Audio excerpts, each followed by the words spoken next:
Give us the fingers. Let's go with the Building Walls podcast. Episode 72. Taco We made Tuesday. it.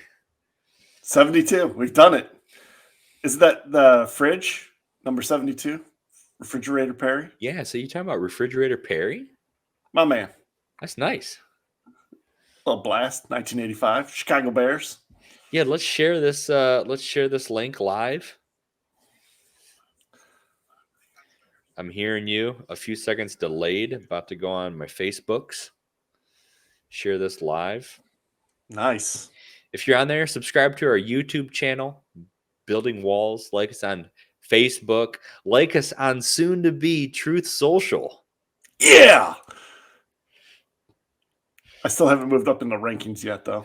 I know. I've been there for 2 days now. I'm at 159,722nd on the wait list. Yeah, check us out on Rumble. If it's there, we're getting out there. What do you think what do you think this Truth Social is going to be all about? Do you think it's going to be legit, or is it just going to be another Getter or Parler? Nope. I think it's going to be pretty legit. And mostly because I think that's going to be the platform that is going to be used for Trump's campaign. Yeah. So. I mean, you're what, 300,000 something on the wait list? Yeah. So the adoption of it's going to be most likely pretty good early on. That's a fair assumption based on the wait list. 75 million people voted for him. So, where is the wait list at? I wonder. I don't know. Let's see if you can find that out on the interwebs here. See if anything's out there. So it says nearly 400,000 people from the iPhone App Store have received that. I think this is good. Nearly 400,000. It's got to be more than that, because I started at like 472, and I was at 350. Oh, you started at 472? Yeah, it was on my phone. Here, let me. So here's a question. I feel like Mr. Producer probably knows this, as his dog's dying over there. Yeah, what the hell? Did you kill the dog? No one else can hear it, but she's just throwing a little temper tantrum because she wants to play with the other dog who's sitting here chomping on a wait list. She wants to be on the wait list. Yeah. Is that launched on Android? Do you know, Mr. Producer? That's a good question. I don't believe it is at the moment, though. Huh. Yeah, it is not available on Android yet. It is currently only on the iPhone App Store. I will say that'll hurt adoption a little bit. It will, but on top of that, here's one thing that I will say about this launch. This launch has so far, in my opinion, been a complete and utter failure because the app wasn't ready to launch. Here's why. Listen. Here's why. They didn't plan far ahead enough to think, okay, they were expecting 75 million users on the app. That was their estimated, people to get onto it. So why are you releasing it when your back-end interface cannot handle that many people, and you have wait lists that are hundreds of thousands, if not even millions of people long? You did not plan your launch properly. You did not execute your launch properly. One of the two. Right. That's my opinion. I'm just giving you my opinion, but there you go. I hear you there. I'm 100% with you on that. And then my second thought was, how anxious and anticipated am I to finally get that email saying that I can log in now? It's creating a massive amount of hype. For this app. I understand that. Apple. You're right, and I understand that point of it. And there is, had it launched on Android alongside iOS, I probably wouldn't be as harshly critical of it, but it's the fact that they only launched it on iOS, which, by the way, developing for iOS is generally a more expensive process than developing for Android. And all of that stuff, it's like, okay, why wouldn't you put it on Android? And I don't understand. I don't know. I just don't understand it. I don't understand it. I kind of like it. It feels like it's the Fortnite butthole all over again. Do you remember that craze when everybody was staring at?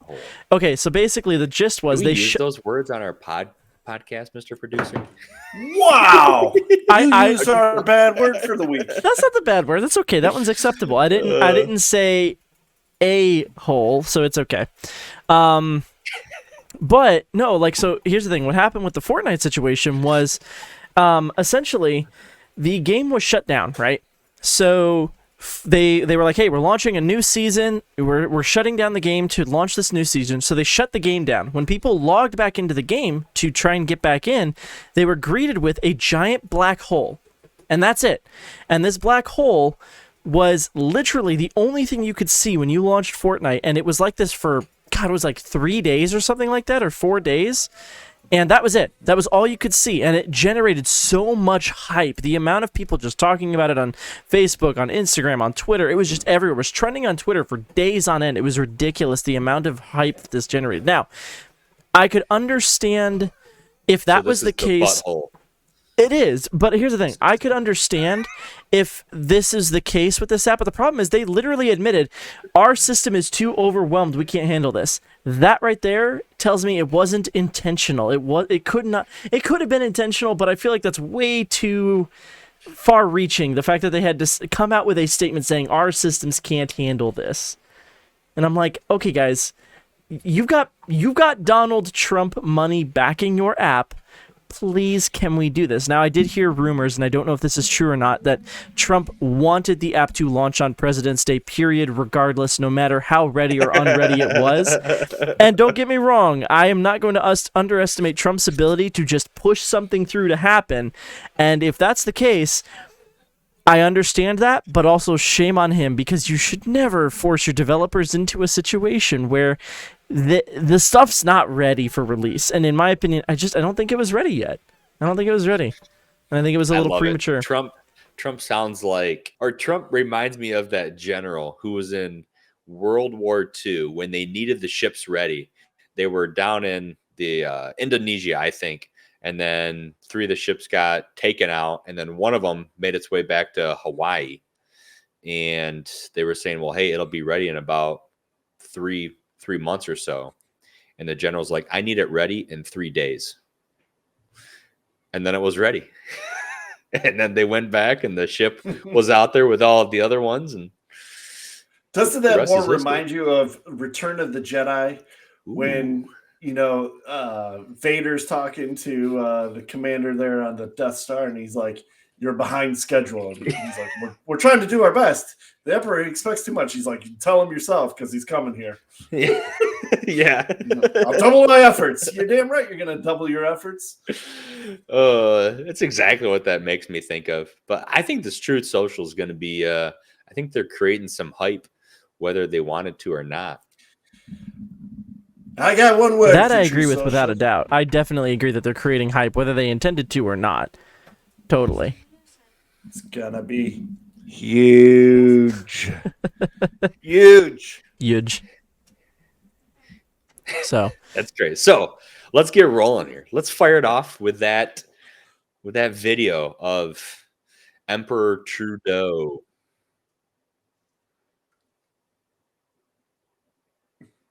Emperor Trudeau.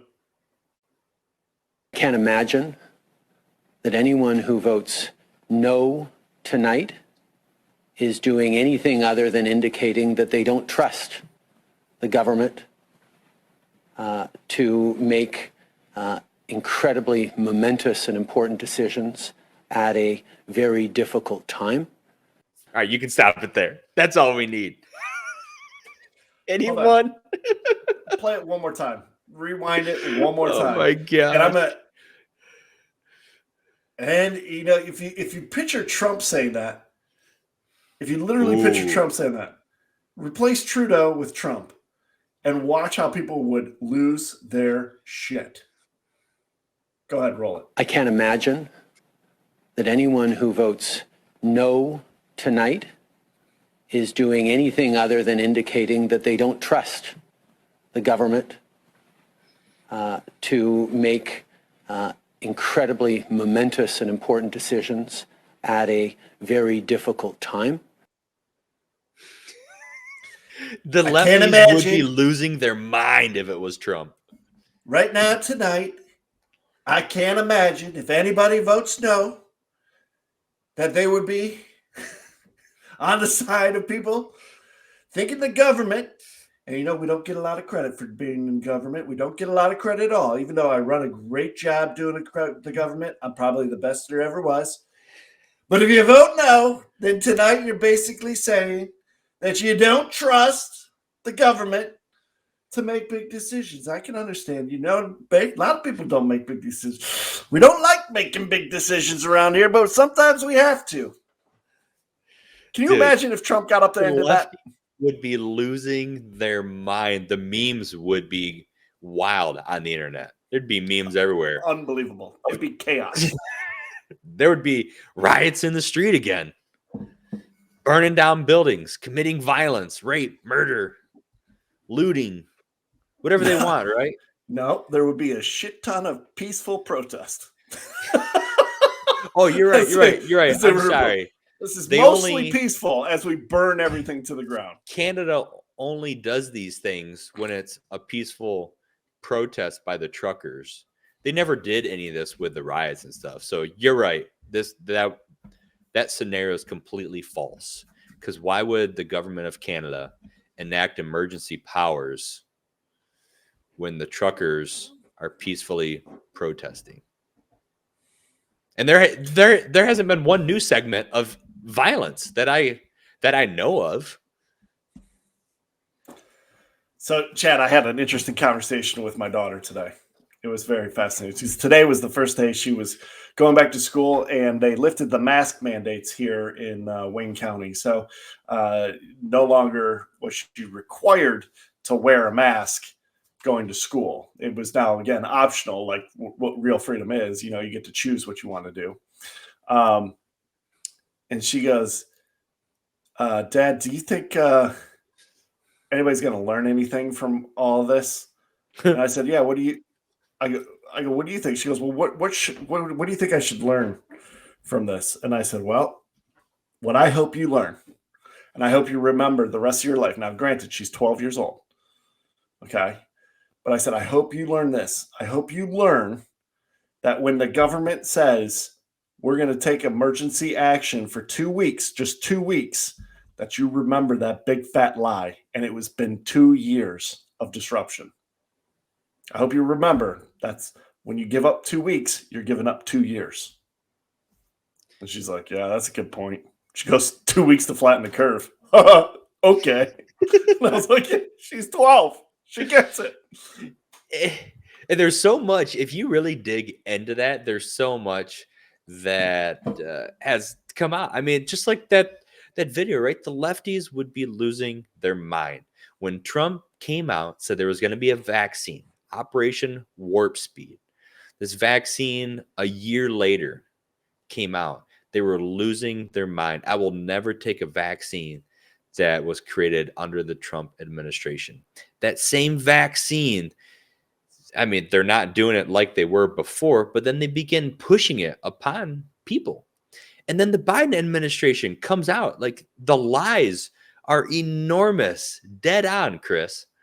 The lies are enormous. The Biden administration comes out. They depleted the job force, absolutely destroyed the labor force. And then they come out and say, we've experienced the biggest job growth ever. Yeah, but you're like touching a nerve, man. You know that you're pulling my leg because you know damn well I hate that. I can't stand it as an economist. Dude, so let's use simple math. This is literally what the Biden administration's saying is the biggest growth ever is, let's say, 10%, just for an easy number. So then let's say there's 1,000 jobs. Well, they destroyed 500 of them. So then they added 400. And they're like, we're growing the economy by 90 or 80%. We are crushing it. We've never seen job growth like this before. The labor force was at 5. Now it's at 900. We are crushing it. Yeah, but it still isn't back to 1,000 where it was before. So just because you're creating jobs when you've crushed the job market and we haven't even gotten back to where we were, Right. those numbers are completely false. It is a white lie. It's stupid because those jobs so were dumb. there. They were just waiting to come back to work. Yeah. You literally stepped in third party and told them they can't come to work. They have to shut down restaurants. They have to shut down retail stores. They have to do all this stuff. And then you're acting like surprised that like, oh, now you'll let them come back. And you're like, oh, that's job creation. See, we have less unemployment claims. Uh-huh. You put these people on unemployment, and then when they come off of unemployment, that's not job creation. We've had the biggest drop in unemployment ever. I can't do this, man. I literally try so hard. And truth be told, I turned to God. I turned to my Bible. I opened up and I started reading 1 John. And in 1 John, it's like, love your brother, love your neighbor. And I'm like, I hate my neighbor. I hate people. And I feel like this pain, like, and it's like, if you hate your neighbor, you can't know God. And I'm like, maybe I don't know God anymore. I don't know. I think I do. I'm trying. I pray. I want to, but I just don't understand how many people are this dumb and insist on being stupid to fall for that crap. I mean, there's literally, and we're going to find out. I think, 2022 in November, we're going to find out, is the country really lost? Are we done? Do we need to start over? Do we need to fractionally, tear up, the United States? We're not 50 states anymore. Maybe we'll be like sections and be like Europe, where you have the Great Lakes, or you have, Texas and Oklahoma form up a country. I don't know. Dude, you're rolling into exactly what I was thinking. Is this might be the most prolific and offensive statement I will ever make on this podcast. When you say love your neighbor. We need a drum roll. When you say love your neighbor, it's almost as if the media and the government, they want us to all turn against each other. But it's really us turning against the media and them. And I say that to say love your neighbor. But at the same time, more people voted for Joe Biden than ever before in history, allegedly. And those people, those people are also your neighbor. So they may not outwardly say stupid things and be stupid towards you, but inwardly, they are stupid. Just remember that. I'm just throwing that out there. It's literally, I saw this the other day, and I couldn't agree more with the sentiment. It was some meme, and it just said, this is definitely 100% the single most unsatisfying I told you so moment in the history of the world. Yeah, I don't think we wanted to be right about this. We didn't want to say, I told you so.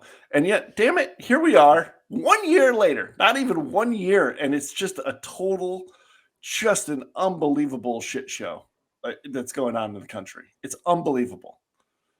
So I have a question for you. We're kind of jumping all around here. But my question, as we get into it, so maybe I'm going to move some stuff around here, but is Chris, if all the politicians got fired tomorrow, would the country still move forward? Have you seen the movie Designated Survivor? Or the show? Yeah. Yeah. Have you thought about that, Kiefer Sutherland. Yeah. If every politician, we need to find out who tomorrow, the designated survivor is, and just be like, I could roll with that. So think about this, though. If there wasn't a politician, there wasn't a state senator, a congressperson, local municipalities, anything like that, if they all got fired tomorrow and left their job role, what would happen? Nothing. They don't do anything, right? They don't have like a functional role in society besides being a politician. That is their only functional role. They don't create anything. They don't create a product, provide a service, so to speak, besides being a politician. We get taxes out of our check. They get paid by those taxes, and then they vote on things. It's And they have legalized discussions. theft. They have discussions with other leaders. With other politicians of the world. But if they all got fired tomorrow, wouldn't you think that because of that, they would hold themselves in a different regard? Nope. I think through the history of time, government has always been and always will be an ego play. Yeah, so let's circle back to Trudeau's statement. Why would we trust the government? You don't do anything for society. You're not a producing member of society. You don't fix someone's car. You don't nurse them back to health. You don't create food for them, farm for them, build a building. You don't do any of that. Every person in this society could function the same without any politicians. So why would we trust the government? I don't know. I think it's one of the most interesting statements of the obvious. Like, if you vote no, that means you don't trust the government. I'd be like, no.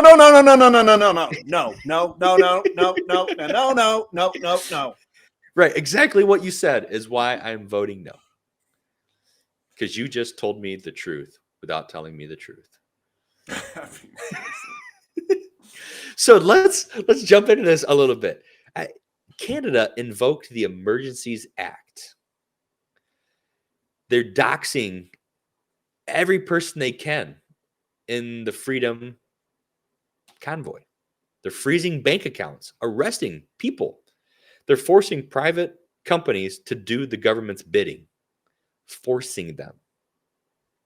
This is the only thing short of martial law here is that the military hasn't rolled in yet and did a complete takeover. How long is that going to be before that happens? 2 weeks to flatten the curve. Well, hey, I mean, here in Washington, D.C., they've put up the fence around the Capitol again because the trucker convoy is coming. I mean, I guess they like the fences around the Capitol. They sure as shit don't like the ones on the border. Like, why don't we use the fences at the border? But hey, lock yourselves up again in your little pen and your little palace, and you wonder why the people don't trust you. Yeah, so I'm just curious. Do you think, are they afraid of truckers rolling up to DC and sitting on the street? It would be great. I would love this so much, and I don't know if somebody has actually done this or not, but whoever the spokesperson is for the truckers should just be like, the sooner you comply with lifting the mandates, the sooner we can all get back to life. I mean, that's just how this works, right? Just the sooner you comply, the sooner we can get back to our normal lives, our new normal. What do you think about a lot of these truckers who, as long as they've been doing it now, are their lives going to be completely wrecked? It'll be interesting if they do anything and like comply, and then then the government slowly, quietly behind the scenes goes back and rounds them up one by one. That's what I would be afraid of. I mean, it's already been 2 weeks to flatten the curve, like you mentioned. 2 years. I mean, we wasn't it on it was the Bill Clinton clip of them doing the MK Ultra projects and other things like that, where for years they were testing humans without their knowledge. And then Bill Clinton came out and talked about it 10, 20 years later. So if they did that then, what makes us think that they're going to do any different now? See, the minute they admit stuff like that, and they come out and they're like, I was talking to a friend earlier today about the rollout of the vaccines. And I'm like, it's not that the vaccines don't work. It's that the messaging was wrong. In fact, the whole rollout was wrong. Once they figured out that people are going to get this, and with the coronavirus, right? That's what is happening. Instead of crushing everybody and making it a fight about freedom and what your choices are, they should have said, look, here's the people who are most susceptible to having bad issues happening. Elderly, people with comorbidities. They should have had like a list that said like, hey, if you have 3 or more comorbidities, go make a doctor's appointment, and then your doctor will administer this vaccine. That should have been the first rollout for everybody who's at the highest risk. And then the rest of us, like, hey, we're going to get this. It doesn't matter, just move on. Are there exceptions? There's probably someone listening right now is going to be like, oh my God, no, I know somebody who was 32 years old and perfectly healthy, and they got it and they died. Okay, well, great. That's a terrible story, and it's terribly tragic. But you know what? I've got a friend who was driving at night, coming home from a long business trip, and got hit by a truck and died. So, what's your point? He was 24. The line. He was 24 years old. So should everything just shut down because we're afraid that something bad's going to happen? Should we never drive cars again because cars, kill people on a daily basis? That we give licenses to people on a daily basis? A lot of these arguments that people come up with, like you mentioned, well, because I've heard that same story too. Well, I know so-and-so who was 32 years old and perfectly good health. Oh, so you know their whole medical history?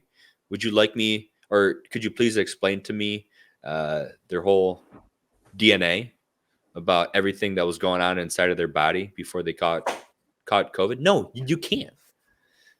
So don't make grave assumptions about things that you don't know. Because there's been people who, so my brother, my dad, whoever, they would never kill anyone. And then they're found guilty of murder. So don't act like you know someone just because you can see them from the outside and they work out every day. About that. It's probably not something you should share in case, Are we live? We're live right now. Are we live? Can we edit that? But that's okay. You can trust the government. You can trust the government. Trust the government. Just don't say no. Because they've never killed anybody. Just don't say no. Right, Hillary?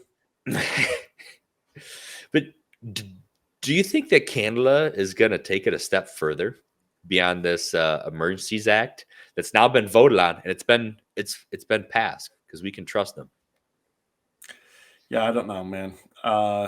I feel bad. I truly feel bad for the people of Canada. I'm more surprised that countries like Canada and like Australia and countries you think that are, Western countries, and I talked about that a little bit last week, I think, but it's just surprising how much, how quickly they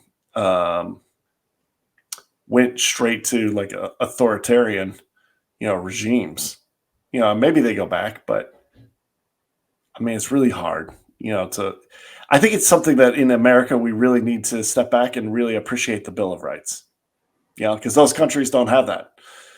They don't have that document that like, hey, if you're born here, this is what you get. Like we get freedom of speech, we get freedom of religion, we get freedom of assembly, the right to bear arms, whether you like it or not, doesn't matter if you like it. You get it as a citizen here. So that's a fantastic point, because it's wild that people are out there actively trying to take away our Bill of Rights, trying to say, no, you don't have freedom of speech. Well, that's funny because that's what it says in our founding documents. Like, it didn't say we have freedom of speech according to what you think freedom of speech is. It says freedom of speech. Well, and that's the thing. See, that's where we're coming full circle to the truth social. It takes a second in a capitalistic environment to recreate platforms, but it can be done, and it's going to get done. And, Trump is going to have his medium to be able to convey his speech, and you can do it. It would be different if he was silenced forever.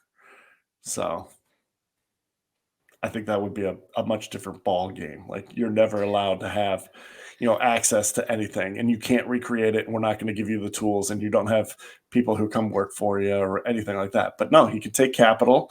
He can start a company like he did. He hires people and he puts them in place. They do a job and he sets deadlines. And now, they're going to be up and running. Think about talking about this 20 years from now. It's going to be known as one of the biggest FUs to the establishment government, that you have this guy that you've now banned from everything. You've come together. Google suppresses all of his stuff. Twitter ban, YouTube ban, Facebook ban, and he just throws up the middle finger and says, I'll just create a platform myself. And now he's got all this hype around it. And in 20 years, if this is just as big as the rest of them, or even a fraction of that, it's a huge win. Yeah. He needs it to be a true communications platform. If it's only political, I don't think it'll grow to the levels of Instagram, Facebook, some of these other things. It's gotta bridge past that, because that's the one thing Facebook is great for, is I can post a photo, of my family or what's going on, and all my extended family, my aunts and uncles and everybody can see what's going on, and they can feel like they're still part of my life. Yeah, and then the next post you can complain about the government. Yeah, and everyone will still love you. The next post I could talk about, tacos. And I think, too, another thing that they'll have to look into as well is not just targeting it for people like you guys who want to just use it for, communicating. You guys. Well, like you and Chris, with the ways that you've described using it, it's more of a personal social media. You also need to figure out how to make your platform appealing to businesses. And I don't mean just, like you said, not just political businesses. You don't just want people who are ad revenue and things like that. Right. You need to be able to make it appealing. Like, why do you think YouTube is so appealing to creators? Why do you think Instagram is so appealing to creators? Why do you think TikTok is so appealing to creators?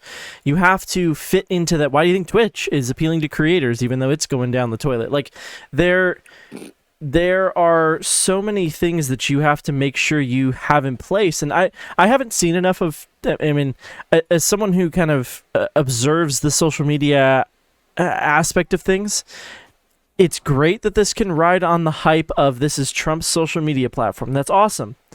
So take that hype and do something with it, because otherwise the app will die.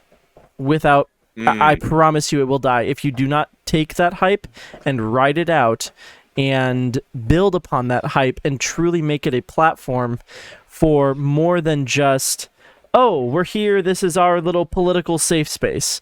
No, turn it into, this is a true social media platform. And until you do that, it won't grow. I promise. I don't think it's going to be hard to get there, because I've bounced around on Getter and Parler and Rumble. Getter and Parler, they're kind of lame. They were created for a good purpose, but they're not anywhere near close to being what even like a MySpace was when it first launched, oddly enough. Like when that first launched, good old Tom, everyone's friend, Tom. My friend Tom. That was way more appealing and a draw than Getter and Parler. To your point exactly, Chris, is that when I first go on those, I'm just flooded with all this political stuff. And I'm like, I don't need to hear the same thing from Sean Hannity and Dan Bongino and Neil Cavuto and Jesse Waters and whoever else, right? I don't need to see the same thing over and over and over again. And then you have Rumble. Rumble, I like Rumble. I don't go on it much because it's a habit thing. But the layout of Rumble is a lot better. They're doing that really good. So Truth Social really only has to take it a step further than Getter and Parler and be like a MySpace or a Facebook when it first dropped. And you're right. Yeah, you're right. But I'm gonna throw this one thing at you here. Twitch has been trying to do that since it launched, and there is a reason why it's failing, because they haven't done it successfully. It is the final step, but it is also the hardest step. It's not necessarily impossible. They just have to do it well.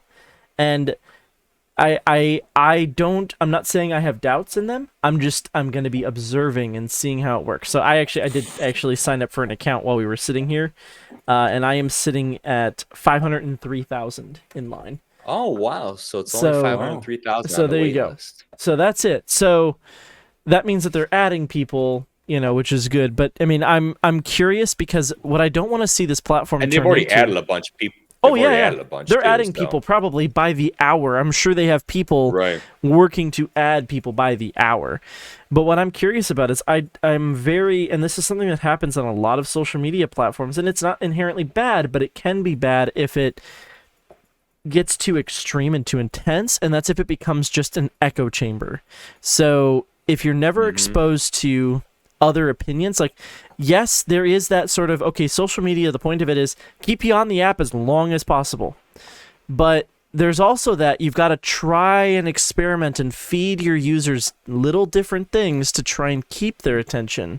And if you don't do that and you just strictly say, hey, the algorithm says you like this, more of this, and that's all you're going to get, and you don't have any discoverability, it just becomes an echo chamber, and it becomes more of what Twitch has kind of become. It becomes more of what Parler was and is. I mean, that's what it ends up becoming, and then it just kind of dies off because it doesn't have that true discoverability built into the platform. I'm Mike Lindell. With My Giza Sheets, you will be able to sleep in total comfort. Man, you can't watch 30 minutes of Fox News without seeing a commercial like that 5 times. 5 times. My thought is the worst. He either gets a huge break for having those commercials on Fox News, or he sells a shitload of sheets and stuff. Because those radio spots, TV spots, those are expensive spots. Oh, dude. I mean, he's in prime time. He's at all time. It's everywhere. I'm like, I swear to God, it's flipped over for me. I'm never going to buy anything from him. I don't care. I don't like it. Mike Lindell, you seem like a nice guy. I don't care. I like the guy, but his pillows blow. His commercials are terrible. He needs like somebody to walk up to him and be like, hey, my man, I like your message. Chill, dog. It's terrible. Shut your mouth. Get out of your own commercials. Nobody wants to see you. Okay? Nobody. You're a nice guy. Bless his heart, he's got like that massive cross on his chest. He's like, I was a drug addict. I was terrible. God saved me. Awesome. Great story, man. I don't need to see that every time I'm watching TV. I don't need to see it every 3 seconds. Right. I just want a good product. Now, do you know what the average advertising cost is for a 30-second ad on national television? I don't know, but I know it's not cheap. Gotta imagine it's probably $25,000 per 30 seconds. You wished it was $25,000 for 30 seconds. I know. It's 105,000. Oh, I didn't want you to say it. Oh, you don't want to say it. So sorry. I know that like the Chevy area Metro Detroit dealers, right? For a 30-second commercial to run for a quarter, let's say, that's like $250,000. Well, but that's also, keep in mind, that's also local. That's not a national ad. That's not going to air during Fox News. That's not going to air during any of Fox's national programming. It'll air, but it's really only going to air when it's like cheap stuff. So like it'll be your overnight crap. It'll be your morning crap. It'll be your midday stuff. It's not going to be like, oh, hey, Fox News at 5 o'clock is on. Yeah, no, they're not. Right. Your ad will not play during Fox News at 5 o'clock. I promise you that. The primetime show with Jesse Waters. Yeah. Hey, I'm Mike Lindell. You know what's funny is we see his ads. So all the time. I work at a TV station, and I won't say which one, but we see his ads all the time. Like his ads run. We have both local ads for him and national ads for him. I'm like, good grief, this dude pays a lot of money. My man's selling some pillow toppers. That's for He sure. must be. I mean, this dude. What is his net worth? I'm actually curious. There's got to be some. You're gonna get the absolute best price. He's not even because banks have tried to cancel us. Major retailers have tried to cancel us, and I just want to say a huge thank you to all our supporters who have bought my pillow over the years. And because of that, I'm offering you today, I'm interrupting this commercial to bring you our very best price. Please shut up. Instead of $89.99, somehow we figured out how to get the price down to $15.99. We've cut our price by 75%, which means whatever you bought it for before was on a huge markup. Which is why I'm on every commercial ever known to man now. And, Liberty Bibberty. And 15% can save you, 15 minutes can save you 15% or more in car insurance. Dude, you're on it right now. You're on another level. Oh, man. So let's talk about some of this social media. Play this video here. This is a guy talking about TikTok and China. Oh, China. China. Sometimes I just miss the way he says China. I do too. So hear what this guy has to say about this. I have no idea who he is, but he seems important. He seems like he knows this stuff. He's drinking some liquid death mountain water. This is a fascinating video. TikTok thing was a big deal because it was a social media platform we didn't create. So it's like, oh shit, we don't want some other country's tech influencing us. Cause apparently like in China, the way that the algorithm works, it doesn't reward people doing stupid dances and like playing with their dog. The algorithm is rewarding things that they want to see their youth do. So people doing cool engineering shit, that's so people fun. doing cool science shit. But if you're China and you wanted to disrupt another country, Oh, wow. wouldn't you reward the dumbest possible shit on that app? Twerking, people doing stupid dances. You want the next level of youth to go, I can be famous doing something that's truly worthless to society. Yeah. That's why So I don't know the truth to any of that. Yeah. But all I'm going to say is, how many people have you seen, have you heard of, are famous now by posting half nude selfies on Instagram or workout videos or something that does absolutely nothing? God bless your heart if you're making money. That's awesome. And if you use that money to do great things, that's awesome.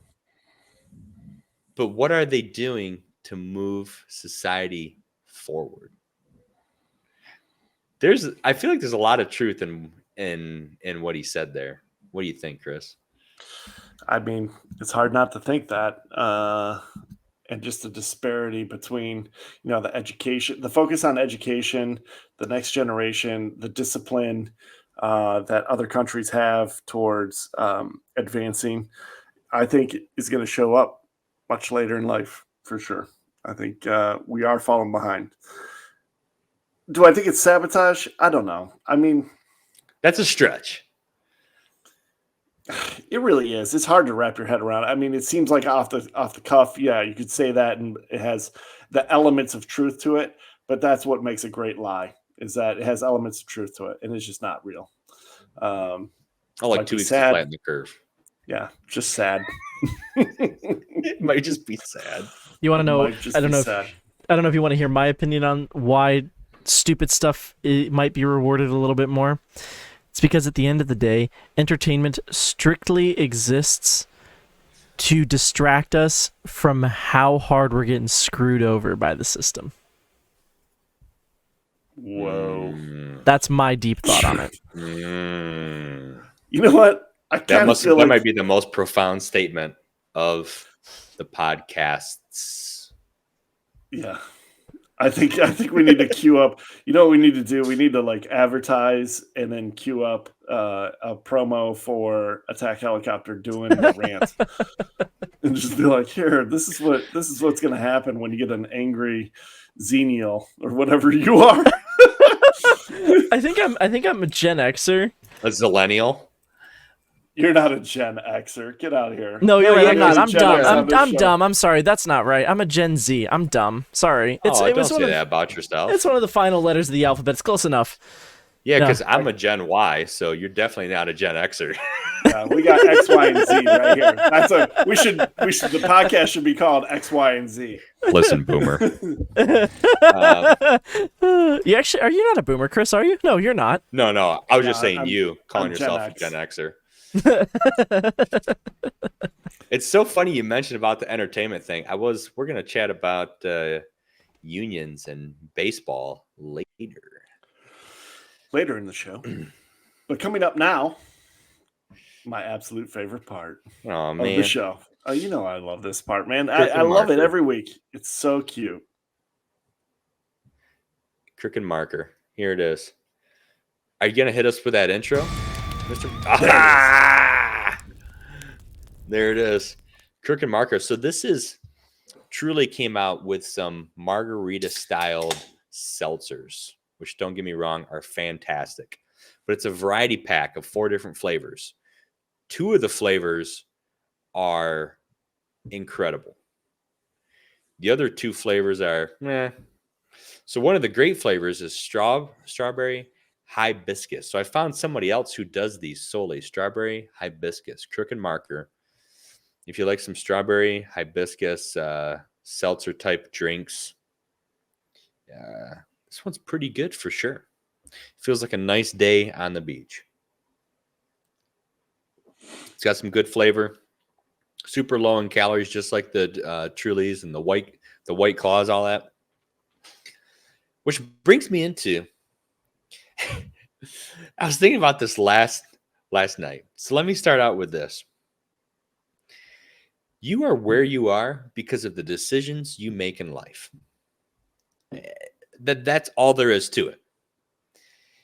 I ordered some Chinese food ahead of time on my phone because it's 2022 and we have the capability to do that now. That way, when I went to the Chinese restaurant, I can pick up my food and go home after a day of work. So I walk into the Chinese restaurant. This person walks ahead in front of me. I'm like, oh, they're probably just here picking up their food.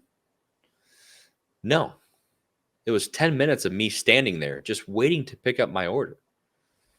That's already paid because I had to listen to this person try to order food when they walked into the restaurant that you can order online.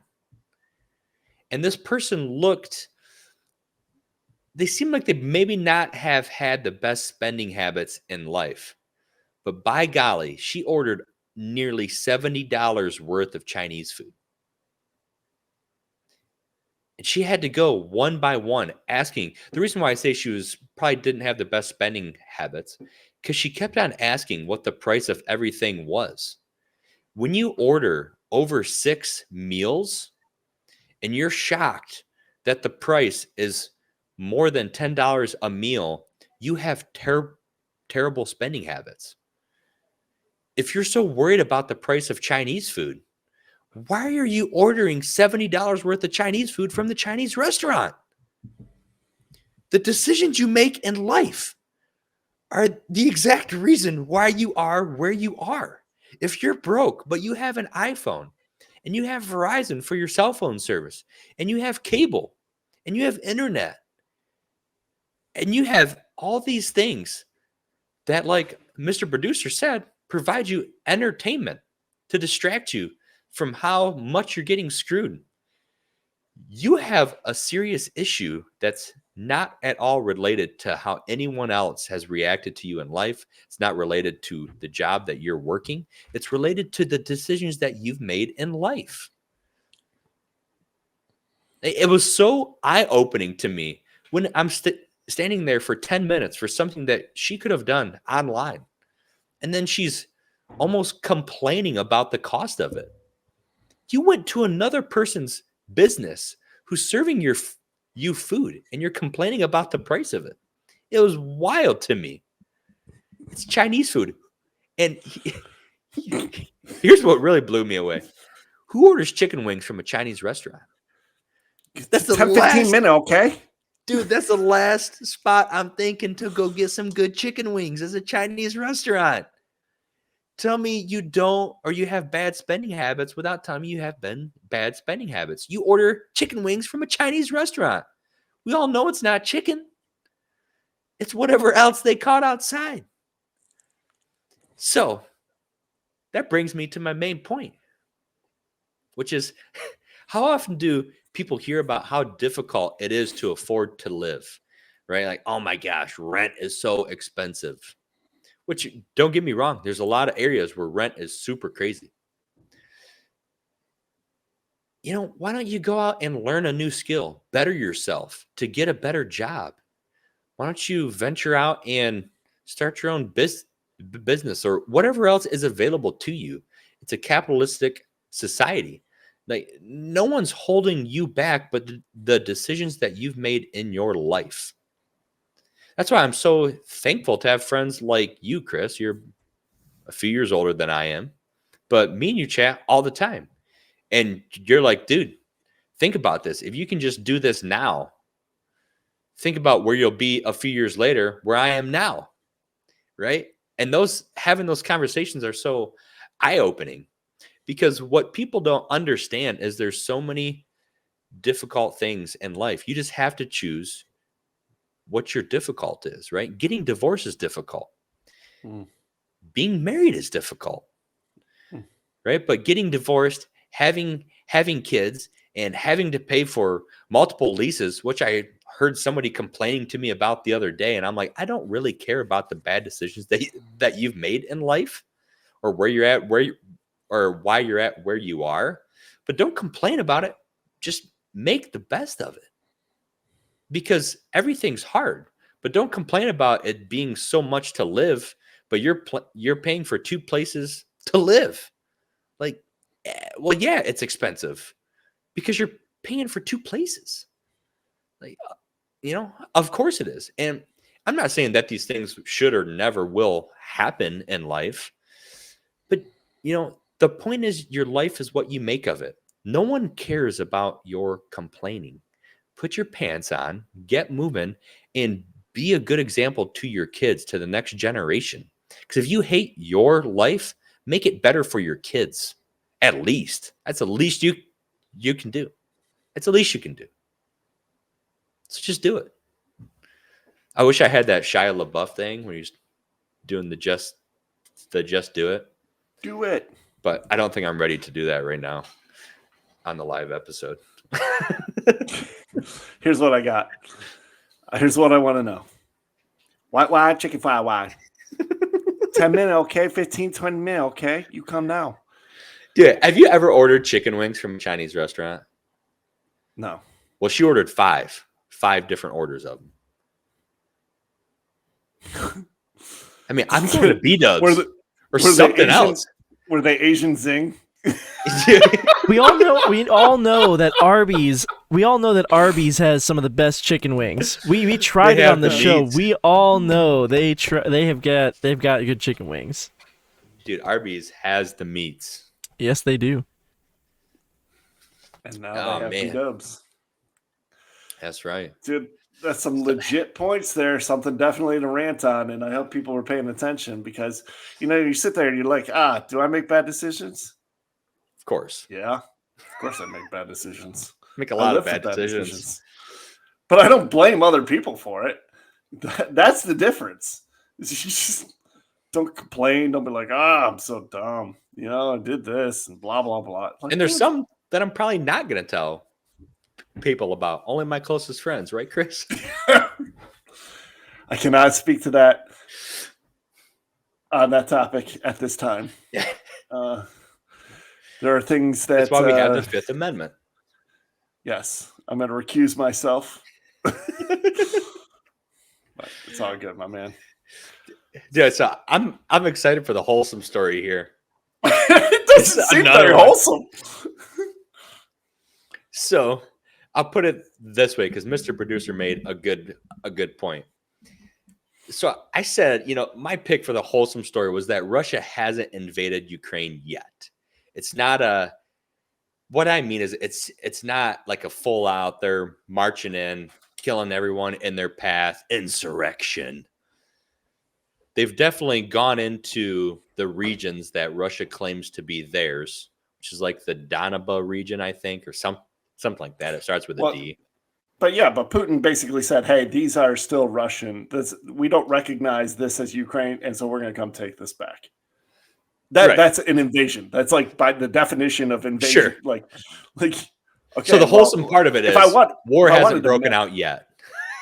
Yeah, right. I want to be like, so if I want to mail something and the address is 123 Main Street, Ukraine, am I now 123 Main Street, Russia? Like, how's that? Where's that at? Like, I just want to know where to send my Chinese food on DoorDash. Yeah, the chicken wings that you've ordered, right? Right. So yeah, they've definitely invaded. They haven't come to war yet. But isn't this whole kind of thing that Russia wants Crimea, right, to be seen as like a part of Russia too by the UN or whatever, something like that? And now Russia has these areas of Ukraine that, well, so I started to read into this. This is very geopolitical thing. Ukraine is one of the tops in the world in a ton of natural resources, which is the biggest reason why Russia wants Ukraine. Because Russia can't build anything. They can't build any military without the resources. Yeah, I mean, they need the stuff for tanks. They need the stuff for other equipment and guns and right, the ore, these precious metals, natural gas.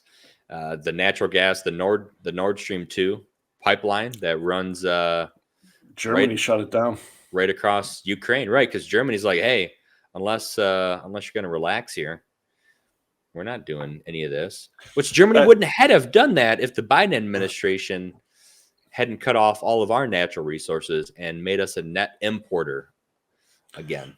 Well, that's what's going to be interesting is, the left, the Biden administration and people on the left truly believe that their recourse of the democratic way of handling this is issuing sanctions and, doing things economically that are going to affect Russia as a deterrent. Well, we're going to find out. I mean, this is going to be a good litmus test. And again, I'm going to be teaching my 12-year-old, pay attention. This is the difference between leading Trump style, which is like, don't go there. Otherwise, we're going to handle things very, very differently. And he uses vagary, but implies like it's not going to end well for you.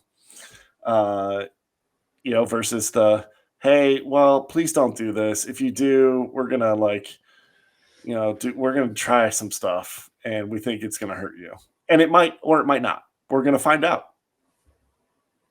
Is it wild that Joe Biden, let's see, did I share that picture in our Discord? I forget. I know it's on my phone. I want to see. Oh, sorry. I have to look at 15 pictures that my daughter took erroneously on my phone. So back in February 21st of 2020, Joe Biden tweeted, Vladimir Putin doesn't want me to be president. He doesn't want me to be our nominee. If you're wondering why, well, gee, that's a great question. I kind of am. It's because I'm the only person in this field who's ever gone toe to toe with him. Oh, really? Uh-huh. Because, correct me if I'm wrong, Chris, but the Biden administration has seemed to be exceptionally softer against Russia than the Trump administration ever was. I mean, like, there was no sniffing of war when Trump was in office. Yeah. I don't know, man. I've beyond myself. Like, we're going to end up in multiple. The world is rapidly changing. That's all that's going to be said. Yeah. So, is it wholesome that the World War III has not broken out yet? Well, yeah, it is. That is the wholesome part. It might be by next week that this is not aging well on our podcast. just like all the lefties tweets, right? Yeah. We gotta give them some ammo. Oh, here's our wholesome story. This hasn't happened yet. Not so fast, my friends. Yeah, it's just part of how we make up stuff as we go along, right? It's just kind of the fun we have. Right. Exactly. So as we move along here, it's funny because I thought this was going to be kind of a short show. Now we're like an hour deep. I know. We need to speed this up. Some way. Chris's Corner. Let's get to it. Can't wait to hear That was incredibly slow. That is a hell of an intro. That's great. The build up, the anticipation, like Truth Social. I was sitting on the wait list waiting for you here. Can't wait to hear these deep, majestic thoughts of a grown man. My realtor pose.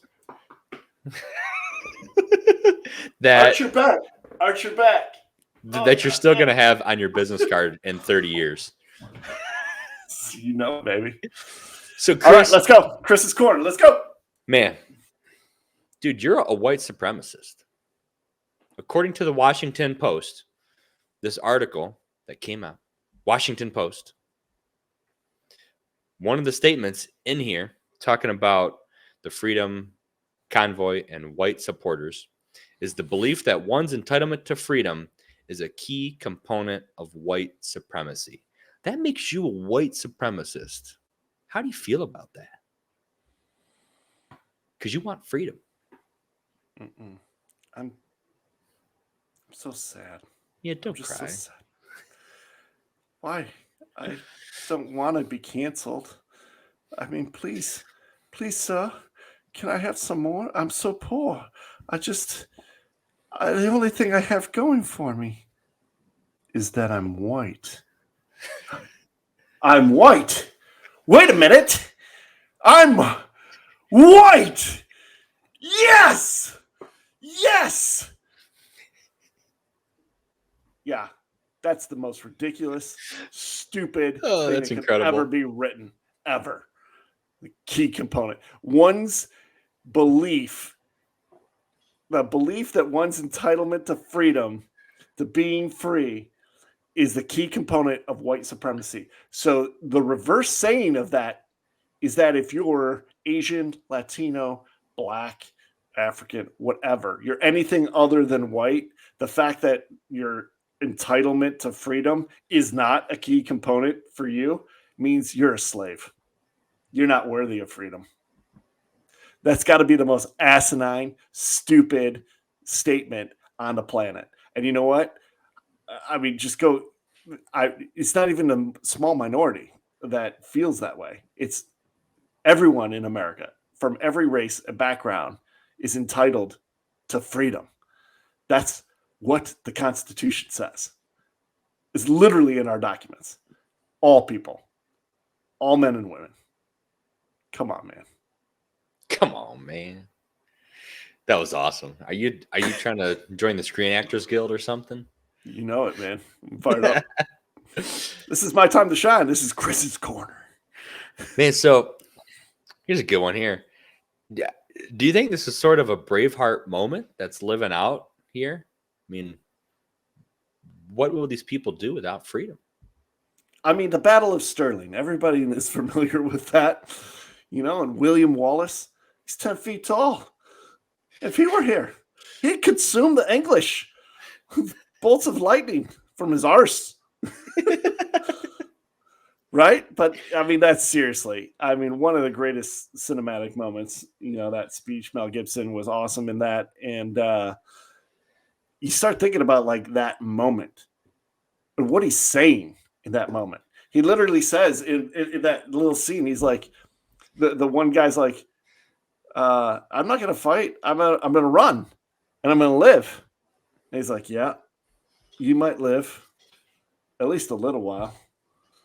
And it was someday when you're dying in your bed many years from now, would you be willing to trade all of those moments from this one till that for one chance, just one chance to come back here and tell them they can take our lives, but they will never take our freedom? You white supremacist. Bunch of Scottish people. And yeah, this is our freedom moment. And we're going to have to stand up to it because you got to keep it. Because there's people, I believe that humanity constantly challenges itself and wants to eat its own like a virus. They want the strongest to survive. There's an innate part of that, just the physicality of people. And you know what? You have to fight for freedom. You just do. I appreciate your accents every time you talk about William Wallace. Those are great. William Wallace. So, Chris, do you think we are seeing the manifestation of raising our kids with participation trophies? Hell yeah, we are. Oh my God. Hell yeah, we are. This is the problem. This is what happens when you grow up and you don't have a framework of reality. It's so ridiculous, that these people grow up and they don't understand competition. The problem is we haven't separated video game land from real life. And here's what I mean. There's no reset in life. You don't get to save your game and then come back to it. And if you don't like the outcome, you can just change it later. Or you get a participation trophy because you don't want to have hurt feelings. Well, that's not how real world works. That's just not how the real world works at all. In fact, if you don't do your job, you're fired. If you don't like it, start your own company and do your own shitty work. And then you can, see if you make it or not. There's a reason that people get fired. Go participate in that. So I have a question for you, a follow-up to this. Do you think that with these participation trophies, because me as a kid, if I didn't win, I'm like, don't tell me congratulations. I lost the game. All I want to do is go play again to win. Do you think it's going to become a time where maybe we get through this and we start to weed out the strong to the weak, so to speak, where we're going to see those people who are like, I don't want a participation trophy. I want to win. Yeah. If you play to the lowest common denominator, eventually that denominator will get pretty low. You can't do that. You just cannot do it. Now, there's one thing where you don't have to berate people. It's not like I'm saying, hey, get the 12-year-olds together and be like, you didn't win. You suck. You're terrible. You're never going to accomplish anything. No, you can tell them, hey, you played well, but here's some of the things that you're going to want to work on in order to be better. And a lot of times it's not individual. It's a team effort. Life, true success in life is not individualistic. Not many people make it on their own. They have people around them. They have, a network. They have people that they mentor with. They have people they invest with. They have people that they work with. And you're constantly upgrading or, adding people that click with you. I might meet Elon Musk and he might think I'm really funny and a really good guy, but I'm probably not the best engineer, so he's probably not going to hire me for SpaceX. Why not? I mean, probably just because. And it doesn't mean that I couldn't do it. If I wanted to go back and start over and start studying, I feel like I could probably do whatever I want to go do. The problem is, it's not what I want. And that it's finding that balance and being okay with it. So being okay with it, Leah Thomas goes in there. Leah Thomas, formerly known as Will Thomas, destroys the competition in the women's Ivy League championships. The other person who destroyed the competition was Isaac something, who's a transgender man. I don't know if I'm screwing that up. Don't really care. So as a woman trying to become a man, so each of them have higher testosterone levels than their competition, thus providing them with more physicality. I mean, do you see any issue with that? Or, I mean, isn't it their freedom to choose, Chris? I mean, dude, I love you. I love you like a brother. You know this. And, I mean, you tee that one up. You just know that my blood is just boiling right now because of the absolute asinine stupidity that we are even having this conversation and that this is even a thing.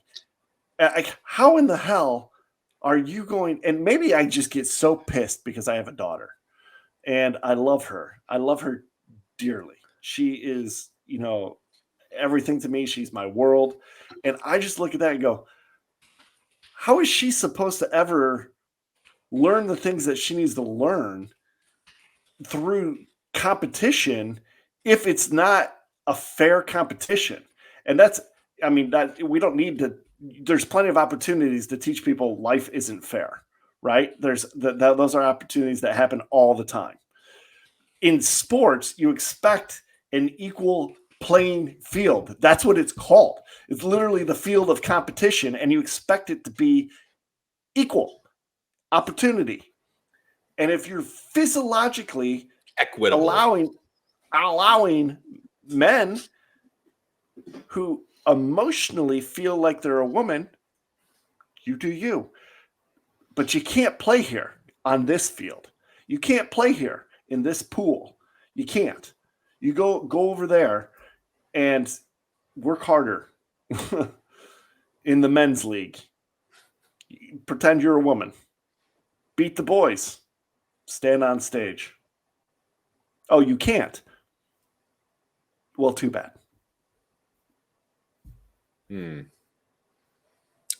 So that was awesome, by the way. I feel like every through there, it was seeing you act these out. And I get so me pissed, wanting man. to vicariously live through you as you went through some of these things. But I added this last because there's two things. One that I saw. So based on the conference times, the Ivy League compared to SEC, whatever other leagues were swimming, Leah Thomas would have ranked as the 5th fastest swimmer over those conference championships.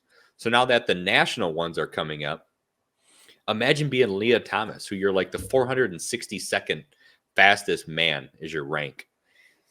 So you want to become a woman. You try to compete in this, and you're ranked number 1 in your conference, but you still would have ranked as the 5th fastest woman, which means you still suck. Right? You're still a loser. Does he? Yeah. Maybe he does. Maybe she does. I don't know. Right? You're still a loser. So how does that affect? I'm not trying to make light of it, but how does that affect that person emotionally, mentally for the rest of their life? That, they go to a competition and they're now less than. Because the other thing is, if this is okay, why don't we see droves of women trying to become men and participate with the men? Well, I mean, the Vanderbilt kicker, for football, there was a female kicker for football, I guess. Who was okay and still isn't extra in the point. NFL. I mean, you play for Vanderbilt, like that's basically a high school. So yeah, they're always ranked last in the SEC in football, except for when they had old smoking Jay Cutler. Dude, Jay Cutler was the man. No, but dude, so think about this. So you've got 2 daughters, right? And imagine them growing up and being good in a sport, good enough that they go to an Ivy League school, Penn, that they've worked very, very hard, because you just don't get to go to those schools. You just don't, unless you have a lot of money. Unless you have a lot of money or you invest in. But even then, even with a lot of money, you still have to perform. You still have to show up. You still have to learn the things and pass the tests and do the things that you need to do. Otherwise, those institutions would go to crap, and they don't. So, the people that they turn out actually do make a difference. Absolutely. The challenge is, as a father or, being a parent, you look at your child and you want to see them succeed. And I can't even imagine if I'm the parent of one of these other girls that are, working as hard as they have for years on years of swimming and being at the pool and early in the morning doing swim practices after classes, multiple meets, sitting in, hot pools for years to get their better times, to fill everything out, only to get to this point where you want to go cheer on and be proud of your kid. And then there's a dude who thinks he's a you're woman. like, whoa, that guy's got a penis. Yeah. What's he doing here? What's going on? And then they're like, oh, no. Yeah. Yeah, he won. She won. He thinks she's a woman. We don't want to hurt their feelings or his feelings or its feelings anymore. So we'd rather hurt your feelings and your moment and take away from you than deal with the fact that this is not natural. Okay? I don't care what you say to me. Go ahead, blow up my phone, blow up this podcast. I don't believe in it. I don't believe it's natural. I believe in biology. I believe in science. Okay? You emotionally on the inside can add whatever complexity that you want to. You're allowed to.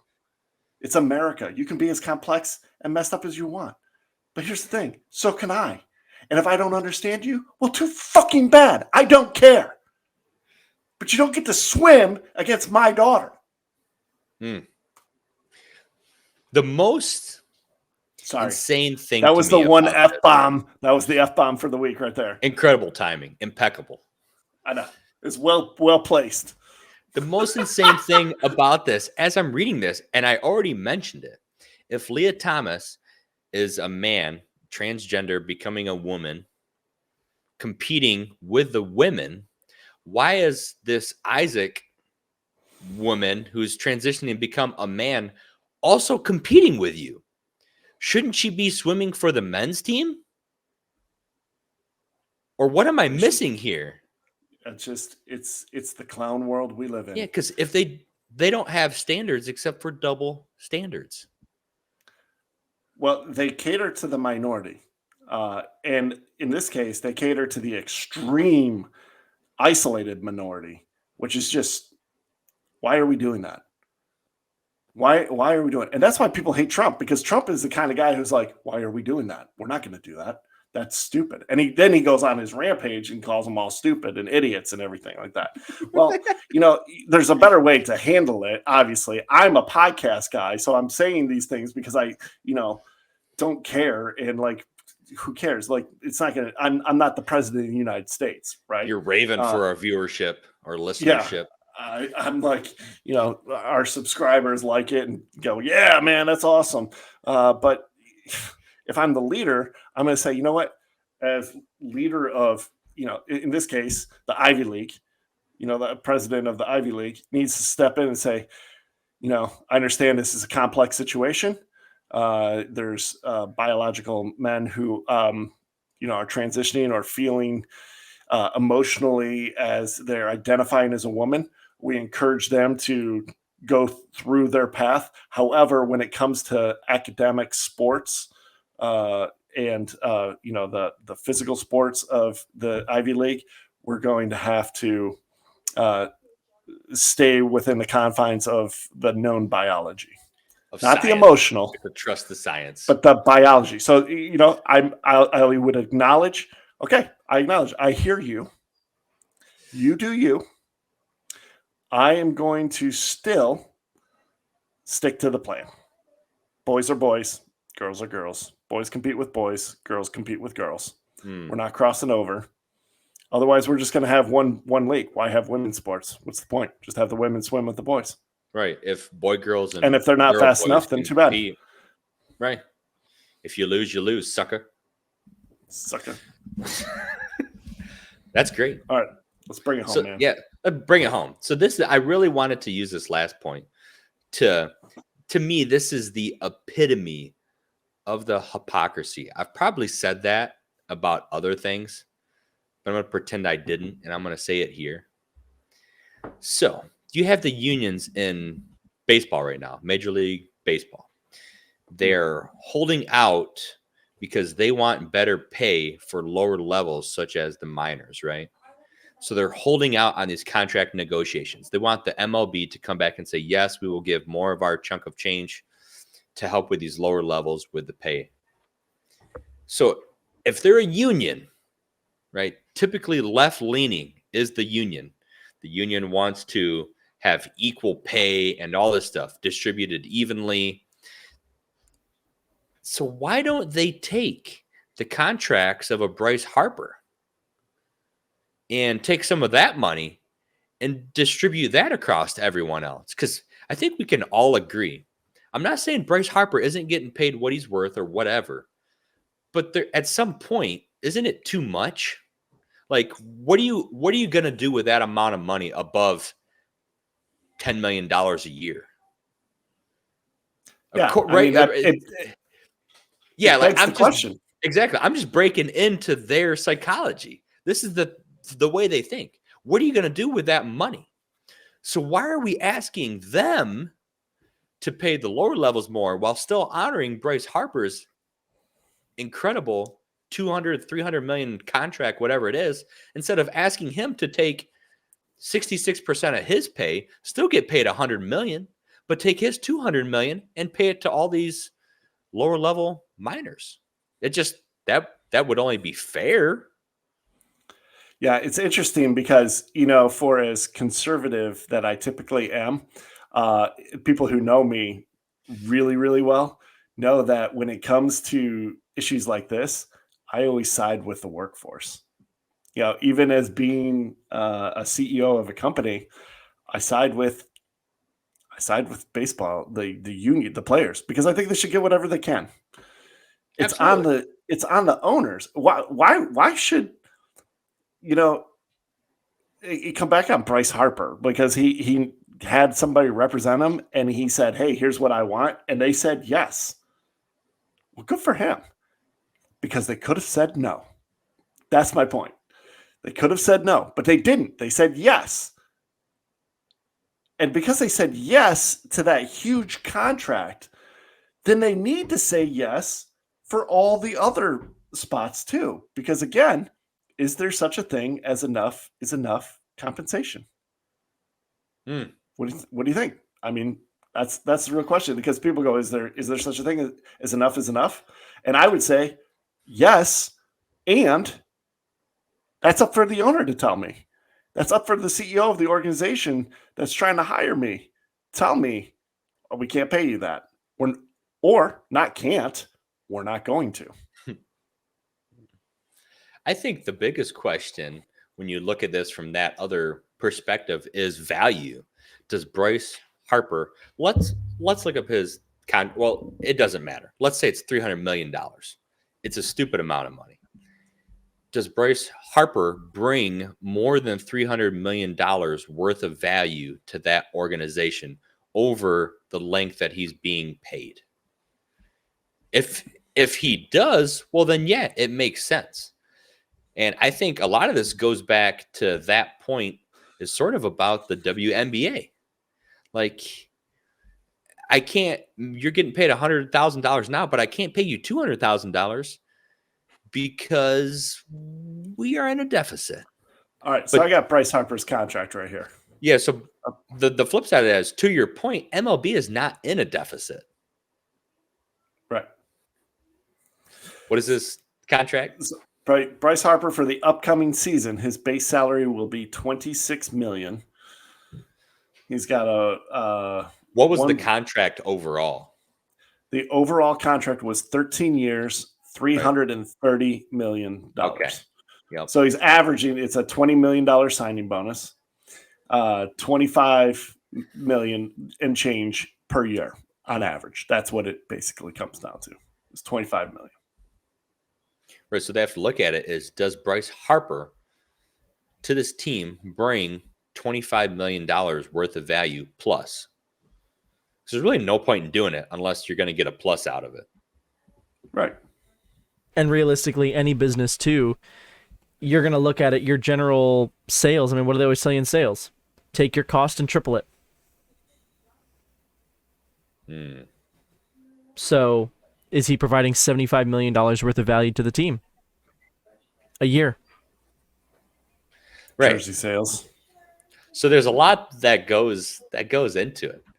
I just think it's interesting how it's like, on one end they want to fight for the capitalistic value of it, but on the other end they want to come back and say, well, I mean, we're a union, we need to come back and make sure that everyone's being treated fairly. Well, which one is it?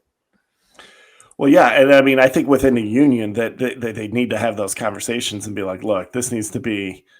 For example, I had also looked up Miguel Cabrera because Triple Crown winner, huge. Yeah, this stat's crazy. In Detroit, and his salary last year for 2021 was $30 million. $30 million. That's insane. That breaks down to he had 472 plate appearances. That's $63,559 every time he walked up to the plate to take a bat. That's crazy. Regardless Whether you of the strike outcome. out or not, yeah.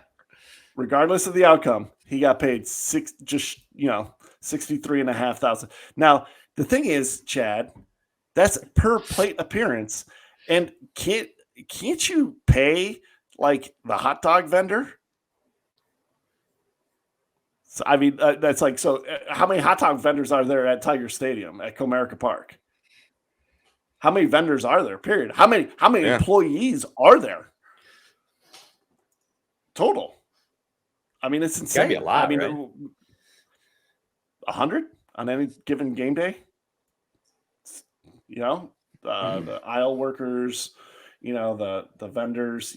Let's just say there's 500. There's 500 employees that work there for the year. I mean, come on.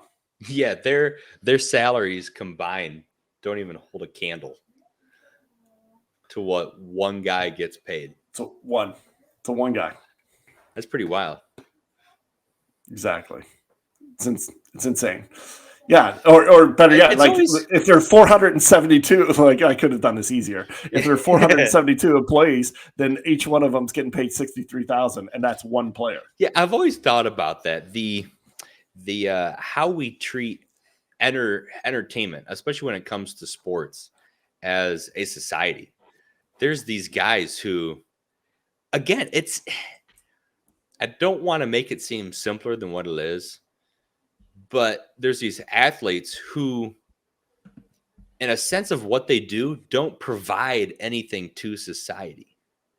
Now, again, what they do with their money, they can, but they're not building anything. They're not serving anyone. They're not building a house, anything like that. They're literally playing a sport and getting paid millions of dollars for entertainment. I mean, this is the stuff, when they start talking about the lockouts and things like that, this is the stuff that pisses people off. When they look at stats like that and go, you got paid $63,000 and some guy who's, barely making ends meet because inflation's through the roof and he's got, just massive amounts of debt piling up and these guys are holding out for more money. That's when people get really pissed. Yeah, there's a lot of different economics that goes into this that people really don't see on a regular basis. I could even add something to this too, which is an interesting thought. So back in the medieval times, so you mentioned that sports players, they're entertainers, right? That's what you mentioned? I didn't mishear that, right? Okay, just want to make sure I didn't mishear it so that I'm not going down a rabbit hole that isn't there. But they're entertainers. All right, cool. I don't know what rabbit hole you are going down. Oh, you're going to love this. All right. So back in medieval times, entertainers were jesters, right?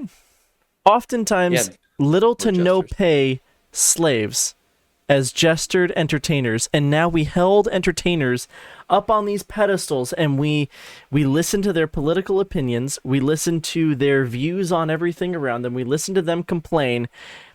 And yet they're nothing more than worthless entertainers. And they get paid tens of millions, if not hundreds of millions of dollars a year to be worthless entertainers. Should we wrap up the show with that? I say let them have it. That was awesome. You worthless entertainers. Yeah. As like we're over here doing a podcast and being my man, Commander Whalls. Yeah, I think you're worth it, both of you. I just want to let you know I think you're worth it too. A lot of value there. We make exactly what we're worth. I don't know how to feel about that one, Chris. It's kind of a catch-22 on February 22nd of 2022. Yeah. 2 Taco Tuesday. Oh yeah. Is that too many twos for Tuesday? I don't know. That's ridiculous. All right, Commander. Commander Walls. Commander Until Dayton, next time, go in grace. under his eye. Blessed Blessed be the fruit. Oh.